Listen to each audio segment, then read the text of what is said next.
Maximum ప్రతి ఒక్కరికి తెలుసు అనమాట. చాలా ఫేమస్ గురూజీ. సో ఆ గురూజీ ఎవరో కాదు, శివరుద్ర గురూజీ అనమాట. సో ఫస్ట్ ఒకసారి ఆ గురూజీ గారిని మీ అందరికి పరిచయం చేస్తా. సో నమస్తే గురూజీ. నమస్కారం మిత్రమా, బాగున్నారా? ధర్మరక్షణకై మీలాగే అన్ని కార్యకలాపాల్లో తిరుగుతూనే ఉన్నాము. సో ముఖ్యంగా గురూజీ, ఈరోజు మన స్టూడియోకి పిలవడం ముఖ్య ఉద్దేశం ఏపీ ఎన్నికలు. సో ఈసారి ఏపీ ఎన్నికల్లో సీఎం ఎవరు కాబోతున్నారు, సో అక్కడ సిచ్యువేషన్స్ ఏ విధంగా ఉన్నాయి, సో ప్రజలకి వాళ్ళ జాతకం ప్రకారం తెలుసుకునే ప్రయత్నం అయితే చేద్దామని చెప్పి మిమ్మల్ని పిలిచిన గురించి. సో ఓకేనా? మంచి ప్రశ్నలు. ఓకే గురించి. So first Chandrababu Naidu CM అయితే ఏపీ ఏ విధంగా ఉంటుంది? గొప్ప ప్రశ్నకి మనము గొప్పగానే మాట్లాడుకోవాలి. చంద్రబాబు నాయుడు గారు మనకి పరిపాలన అంటే ఆంధ్ర తెలంగాణ రాష్ట్రాలు విడిపోక ముందుకు కూడా ఆయన గారు కొద్ది కాలం పాటు రెండు రాష్ట్రాలని సీఎం స్థాయిలో అనుభవించారు, అంటే ముఖ్యమైన పదవి. తర్వాత ఆంధ్ర రాష్ట్రం అనేది విభజింపబడిన తర్వాత కూడా ముఖ్యమంత్రి స్థితిగతులను అనుభవించారు. తర్వాత మీరు అన్నట్టుగానే ఇప్పుడు చలామణిలో ఉన్న అధికారులు, ఇప్పుడు జగన్ గారు ఉన్నారు, 5 సంవత్సరాల నుంచి సుమారు పరిపాలన చూస్తూ ఉన్నాం. ఒక దృక్పథాన్ని అయితే చూశారు. ఇప్పుడు ఏపీ తెలంగాణలో కూడా చంద్రబాబు నాయుడు గారి విషయంలో గతంలో వాళ్ళు ఒక విధమైన అపజయం, అంటే వాళ్ళకి విజయం అనేది దక్కకపోవడం చేత ఆంధ్రలో ఇమ్మీడియట్గా అక్కడ గెలవడం కూడా జరిగింది రాష్ట్రం విభజించిన తర్వాత. తర్వాత వైఎస్ రాజశేఖర్ గారి యొక్క పుత్రుడు జగన్ గారి పాలనని, ఆయన గారి యొక్క తెలివితేటలని మరియు అంతర్గతంగా కావాల్సిన వసతులని ప్రజల దగ్గరికి తీసుకొచ్చి గెలిచాడు. ఇప్పుడు 5 సంవత్సరాల నుంచి చూస్తుంది కూడా ఆ పాలననే. చంద్రబాబు నాయుడు గారి వ్యక్తిగత జీవితాన్ని చూసిన తర్వాత మీరు అన్నట్టుగానే ఇప్పుడు ప్రస్తుతం ఉన్న పదవీ కాలంలో ఉన్న సీఎం గారి స్థితిగతులను చూసినా కూడా ఇద్దరు కూడా గురు బలంలో ఉన్న వాళ్ళే. బాగా మనము ఇప్పుడు జాతక బలం అన్నారు కాబట్టి చెప్తున్నాము, గురు స్థితిగతులను గెలవాలి. ఇదంతా ఒక రణరంగం అనుకోవాలి. ప్రజాపాలనని చేసుకోవడానికి వస్తున్నారు వాళ్ళు, వ్యక్తిగత పాలనకైతే రావట్లేదు కదా మిత్రమా. కాబట్టి ఏంటంటే ఇప్పుడు చంద్రబాబు నాయుడు గారు ఒకవేళ మీరు అన్నట్టుగానే గెలిచారు అని అనుకుందాం, ఆయన గారు ఒకసారి 5 సంవత్సరాల పాలన అదే ప్రాంతంలో చేశారు కదా, చేసి అక్కడ ఏమేమి అభివృద్ధి చేశారో అనేది తెలిసిన తర్వాతే కదా వేరే నాయకుడిని ఎన్నుకోబడ్డారు. కాబట్టి అదే నాయకుడిని ఎన్నుకోవాలి అని ఒకవేళ ప్రజలు నిర్ణయించుకుంటే ఈ నాయకుడు రావచ్చు, లేదు ఈ నాయకుడి పాలన బాగున్నది అని అనుకుంటే మిత్రమా, జగన్ గారిదే గురుస్థానం ఎక్కువ చూపిస్తుంది. ఇందులో 2 స్థితిగతులలో కూడా పై చెయ్యి జగన్ గారిదే చూపిస్తుంది. ఇప్పుడు నింద మోయడం అనేది రాజకీయ నాయకులలో కానీ ప్రజల నుంచో కానీ, ఇప్పుడు ట్రోల్స్ అంటాం, కామెంట్స్ అంటాం, ఇవన్నీ సహజంగా జరిగేటి. కానీ ముఖ్యంగా లోతులోకి వెళ్ళి చూస్తే లాభపడిన వాళ్ళు కూడా ఉంటారు కదా అందులో. ఇప్పుడు ఒక సెట్ ఆఫ్ వర్క్లోనే ఆయన గెలవలేడు, అంతమంది రాష్ట్ర ప్రజలను గెలిచాడు కాబట్టి 5 ఏళ్ల పాలన జరిగింది. ఇప్పుడు కొంతమంది అంటారు ఆయన పాలన ఎలా ఉన్నది, ఈయన గారి పాలన ఎలా ఉంది అని. అంటే చంద్రబాబు నాయుడు గారి యొక్క పాలనను కూడా చూశారు కదా. ఇప్పుడు ముఖ్యమంత్రి అయ్యారు జగన్ గారు చిన్న వయసులోనే, 5 సంవత్సరాలే. కానీ 5 సంవత్సరాలకు ముందు సుమారు 15 సంవత్సరాలకి పైగా ముఖ్యమంత్రి స్థాయిని అనుభవించారు కదా చంద్రబాబు నాయుడు గారు. ఆయన పాలనను కూడా చాలా దగ్గరగా చూశారు ఈ ప్రజలు, ఆంధ్ర అయినా తెలంగాణ అయినా సరే. ఇప్పుడు ప్రత్యేకంగా మనం ఆంధ్ర గురించి మాట్లాడాలంటే జగన్ గారి యొక్క పాలనలో ఒక విధంగా చెప్పి మాట్లాడుకుంటే, ఏ స్థితిగతులు ఏ అనుభవం లేనిది 5 ఏళ్లలో ఒక పదవిలో ఉండగలడా ఒక ముఖ్యమంత్రి? ఎక్కడికో ఒక దగ్గర అయితే ఏదో విధంగా అయితే లాభం జరిగిండవచ్చు కదా మిత్రమా. విద్యా సంస్థలు తీసుకున్నా కూడా, ఏదైనా ప్రభుత్వ రంగ సంస్థలు తీసుకున్నా కూడా, ఏదైనా వాణిజ్యానికి సంబంధించింది, ఇంకేదైనా వ్యాపారానికి సంబంధించింది, అందులో డెవలప్మెంట్ చూసి ఆయన చేస్తున్న స్థితిగతులని అనుభవించి దాంట్లో సెటిల్డ్ అయిన వాళ్ళు కూడా ఉండవచ్చు. లేదా ఇప్పుడు రాబోయే ఈ ప్రభుత్వం మారినప్పుడో లేకపోతే అదే ప్రభుత్వం వస్తే కూడా ఆ యొక్క ప్రతిఫలాన్ని చూడవచ్చు కదా. ఇప్పుడు జగన్ గారి ముఖ్య ఉద్దేశం మాట్లాడుకొని రాగానే రోడ్డు గురించి ఎక్కువ చెప్తుంటారు. సో మనం కూడా 2 విషయాలు మాట్లాడాలి. 2 సంవత్సరాలు కరోనా అన్న వ్యవహారం జరిగింది మన దగ్గర. ఆయన పదవి వచ్చిన తర్వాత ఈ లాక్డౌన్ సంబంధించింది జరిగింది. వ్యాపారాలు ప్రపంచం మొత్తంలో కూడా పెట్టుబడులు పెట్టలేని స్థితిలో ఉన్నారు. అయినా కూడా ఆయన పెట్టుబడులు తెచ్చే వాళ్ళని తెచ్చాడనేది కూడా విన్నాం. ఈ మధ్య నేను న్యూస్ చూస్తూ ఉన్నాను కదా. ఇప్పుడు 2 సంవత్సరాలు ఆయన పాలనలోనే దెబ్బపడింది. అంటే వాణిజ్య ప్రకటనలకి ప్రభుత్వాలే రాలేవు.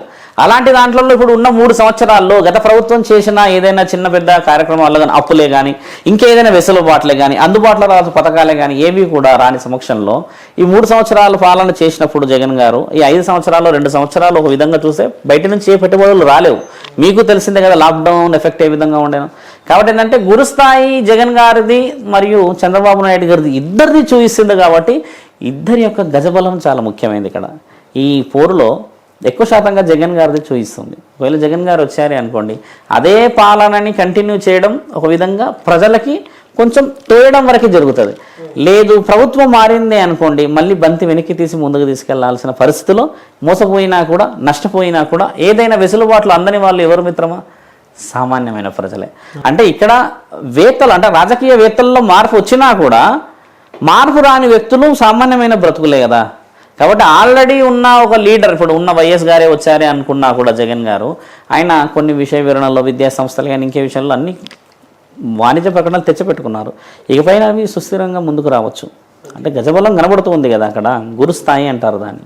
ఓకే, గురుస్థాయి జగన్ గారికి ఎక్కువ ఉందంటారు. ఎక్కువనే కనబడుతుంది. ఇద్దరి స్థాయిలో హోరాహోరీ, ఇదే నియమ నిబంధనలు అంటారు దాన్ని. కార్యకలాపాలు ఎలా అంటే ఇప్పుడు మీరు నేను ఒక యుద్ధంలో దిగుతా శంకర, నీవు నేను ఓడిపోయాను అని నిర్ణయించబడేది ఆఖరి క్షణం వరకు.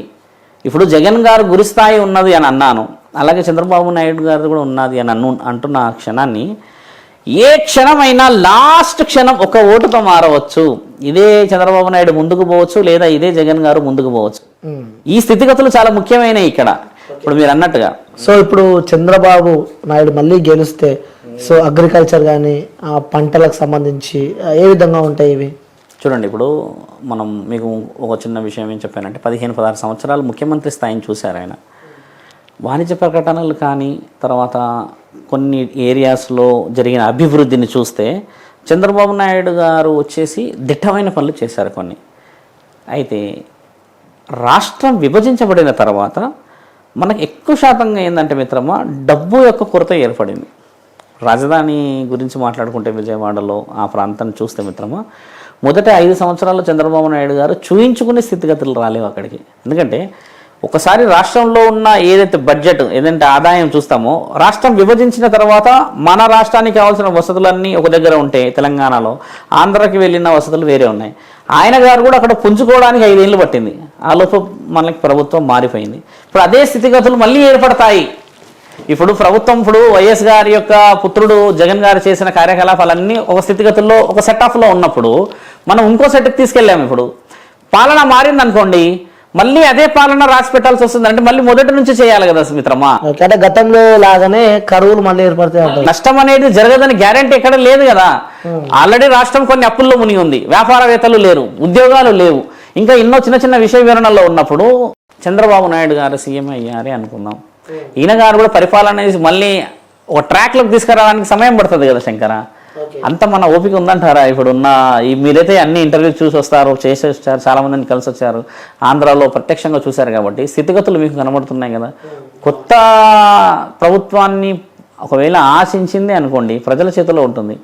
పాత ప్రభుత్వమే ఆశించింది అనుకోండి, ఆయన గారి వివరణలో ఎంత గొప్ప ఉన్నదని చూడగలిగే స్థితిలో ఉన్నారు మానవులు.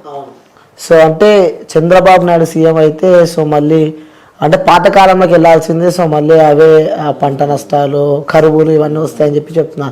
ఓకే, సో ఇప్పుడు మళ్ళీ రెండోసారి వైఎస్ జగన్మోహన్ రెడ్డి సీఎం అయితే ఈ విధంగా ఉంటుంది. మంచి బలమైన ప్రశ్న.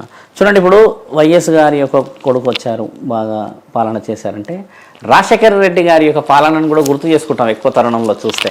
ఇప్పుడు వైఎస్ రాజశేఖర రెడ్డి గారు ఉన్నప్పుడైతే పథకాలు కానీ తర్వాత ఇంకేదైనా విషయ వివరణలో చాలామందికి అందించారు. ఇప్పటికే చాలామంది అంటారు అప్పట్లో వాళ్ళు ఉండే ప్రభుత్వం కాంగ్రెస్ ఉన్నా కూడా వాళ్ళు చేసిన పాలనలో గెలుపు చూపించారు కదా ఎక్కువ శాతంగా.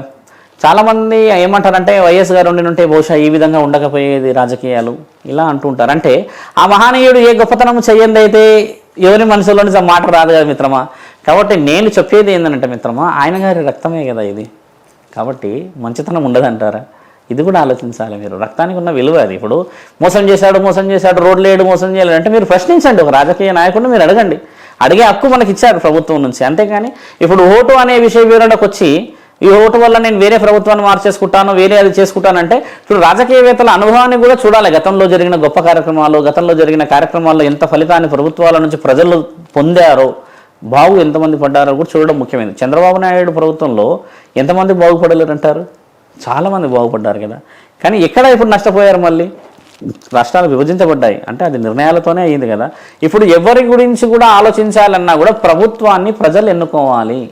ఎన్నుకున్న దాంట్లో విజయ వివరణల ఇప్పుడు వైఎస్ గారే వచ్చారంటే అన్ని ట్రాక్లో ఉన్న విషయ వివరణలు అందుతాయి కదా.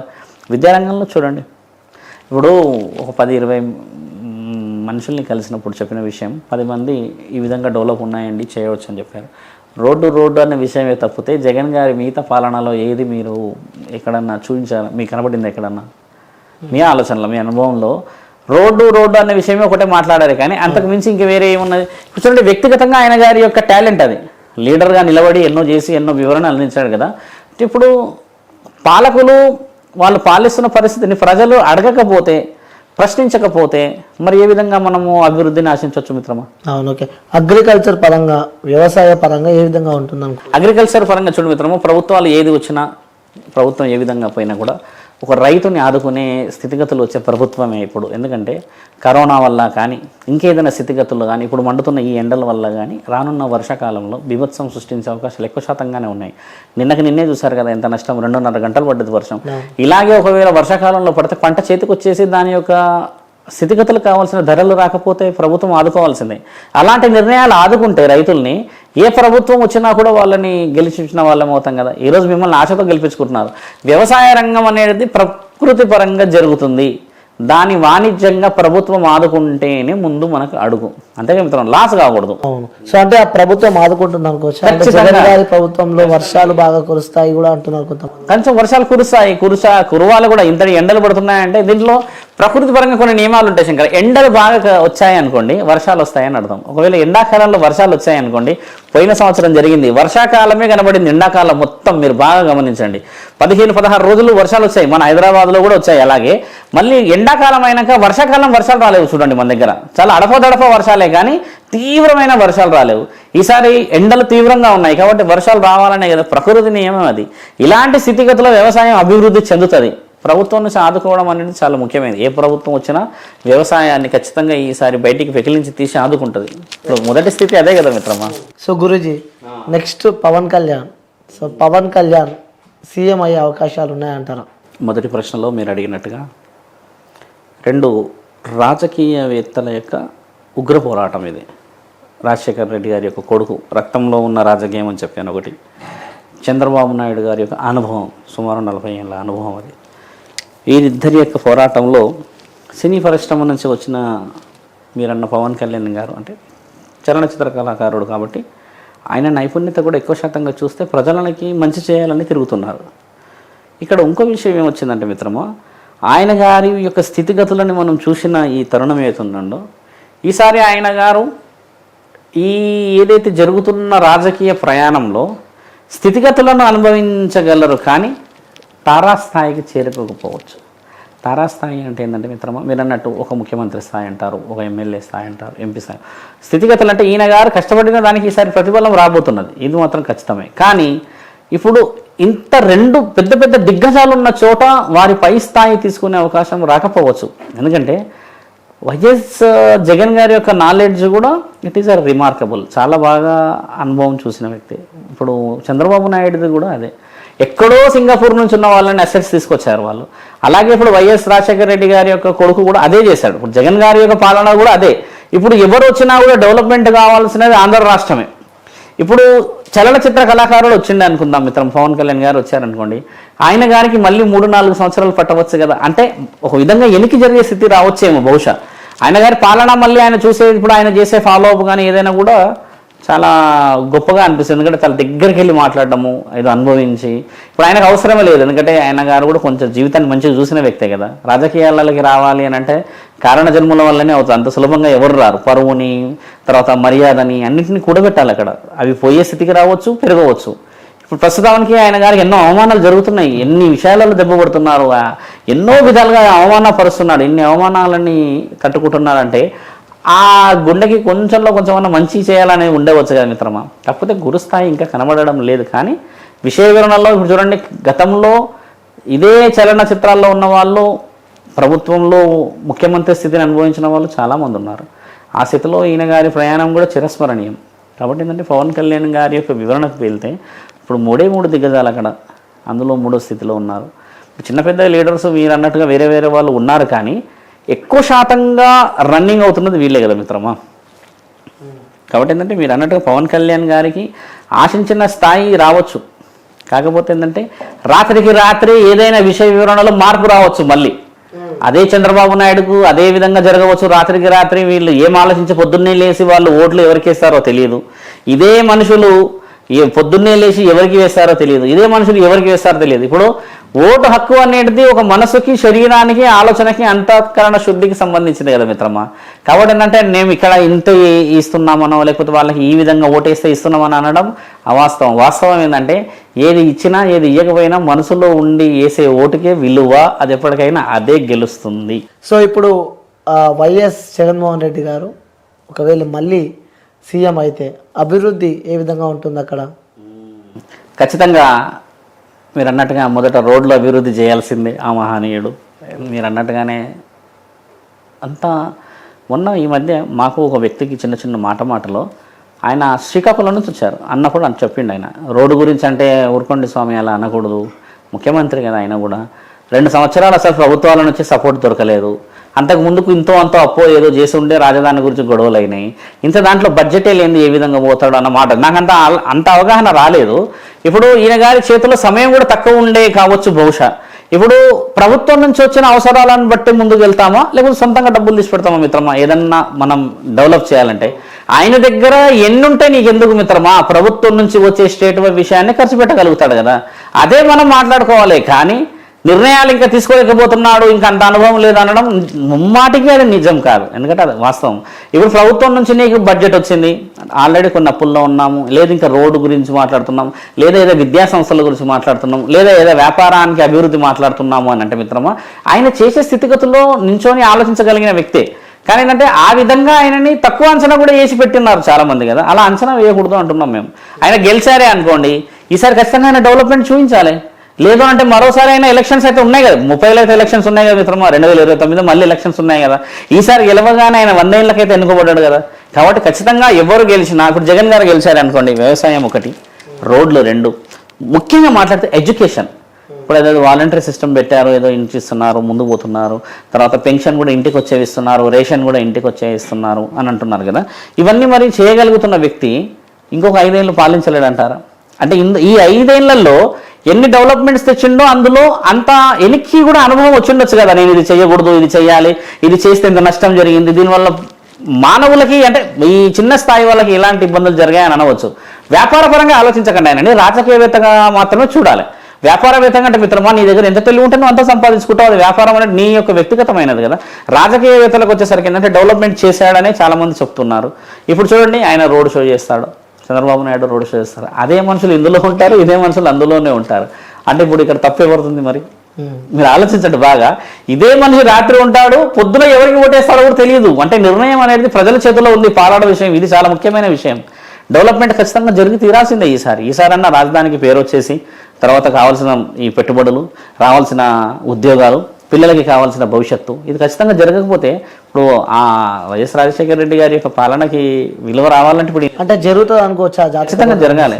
జరుగుతుంది, జాతక బలంలో రాసి ఉంది, జరిగి తీరుతుంది. ఇప్పుడు ఇన్ని ఛానల్స్ వచ్చాయి శంకర, సోషల్ మీడియా, ఫేస్బుక్, ఎన్నో అవేర్నెసెస్ ప్రోగ్రామ్స్. మీరే ప్రత్యక్షంగా 30-32 ఏళ్ళు ఉండవు మీకు, మీరే ఇంత తెలివిగా చేస్తే అంత అనుభవం ఉన్న వాళ్ళు ఇంకెంత ఆలోచన చేస్తుండొచ్చు.